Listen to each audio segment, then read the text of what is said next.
अस्सलामुअलैकुम। तव्हां सभिनी खे मुंहिंजे यूट्यूब जे चैनल ते भली कार। हीअ आहे असांजो ॻोठु मसूर जीवा नौशहरो फिरोज़ ज़िले में। जीअं तव्हां सभिनी खे ख़बर हूंदी त बरसातियुनि जो सिलसिलो कीअं शुरू थियो ऐं केतिरी तबाही मचाई आहे। सो सोचियुमि त कुझु पंहिंजे ॻोठ जूं क्लिप्स रिकॉर्ड करे ऐं तव्हां सभिनी खे ॾेखारियां। अञा ताईं शुरूआती ॾींहं हुआ जो खॾ जे परी किनारे ते जंहिंजा घर आहिनि, सभ खां पहिरीं त उन्हनि जा घर वीचारनि जा ॿुढा ऐं माण्हू दरबदर थिया ऐं आहिस्ते आहिस्ते पाणी वधंदो वियो। अॻिते तव्हां क्लिप्स में ॾिसंदा तव्हांखे सभु नज़र ईंदो।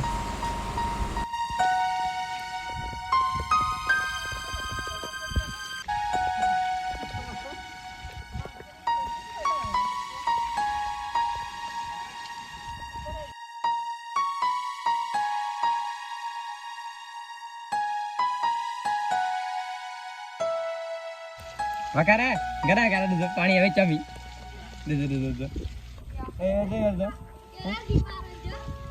ए पानी हवे चाबी गरा गरा के बोले ने किधर गरा गरा दो पानी हवे चाबी ये दे।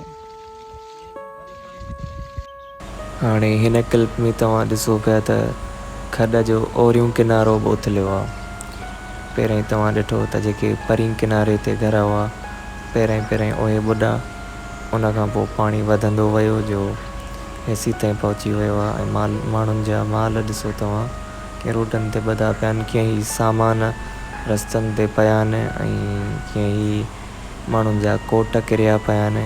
केतिरा नुक़सान थिया हूंदा, केतिरा ई ग़रीब माण्हू आहिनि। दोस्तो तव्हां सभिनी खे हिकिड़ो अर्ज़ु आहे त मुंहिंजो यूट्यूब जो चैनल तव्हां सब्सक्राइब कयो ऐं वीडियो ॾिसंदा कयो जेके अपलोड कंदो आहियां त, ऐं पंहिंजी राय ज़रूरु ॾिजो कमेंट्स में। इंसान त वरी बि कोशिशि करे थो, पंहिंजी जान बि बचाए थो, पंहिंजे लाइ छित बि ॻोल्हे थो किरण खां पोइ, पर तव्हां ही जानवर ॾिसो, माण्हुनि जा माल रोडनि ते ॿधा पिया आहिनि ऐं ईअं उन्हनि जे मथां मींहुं पियो वसे। अलाह रहम करे। त ॾिसो केॾी जानवरनि जे लाइ ॾुखियाई हूंदी। ऐं हीअ तव्हां ॾिसो पिया त हीअं पाणी वधंदो वियो।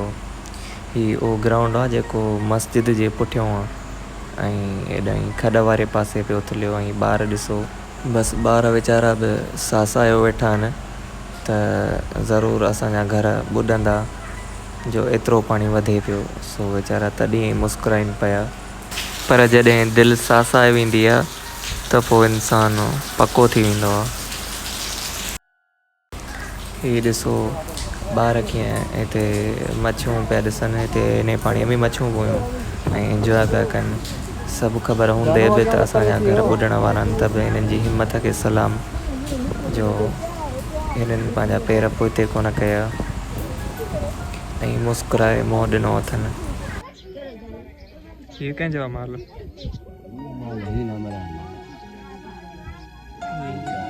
ज़करिया वारनि जा।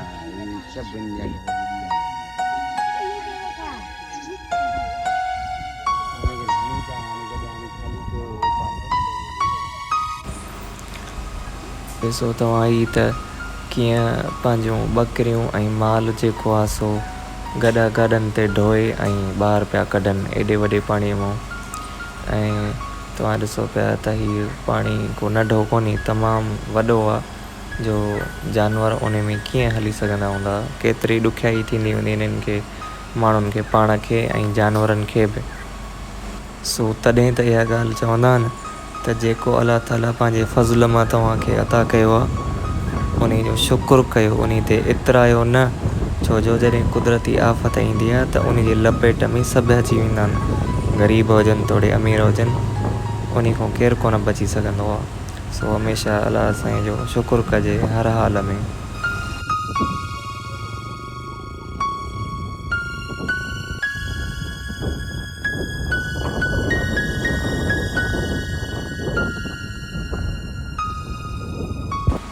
हीअ आहे मस्जिद जे पोइ पासे वारो जेको ग्राउंड आहे। तव्हां ॾिसो त हिते केतिरो पाणी जमा थी वियो। हिन खां पहिरीं क्लिप में तव्हां ॾिठो त इन रोड ते असां बीही ऐं क्लिप्स पे रिकॉर्ड कयूं। तव्हां ॾिसो पिया त हिन हेॾे पाणीअ में पंधु वञी ऐं माण्हू पंहिंजा सामान कढियो पिया अचनि पंहिंजे घरों। इहे सामान ईअं अहिड़नि पणनि मां कढिया अथनि। अहिड़ी खट त उते पई आहे असांजे अञा हिकिड़ी, मूं चयो अहिड़ी खट उते पई आहे हिकिड़ी। हलो करे वेंदे धूड़ पां छा कयूं।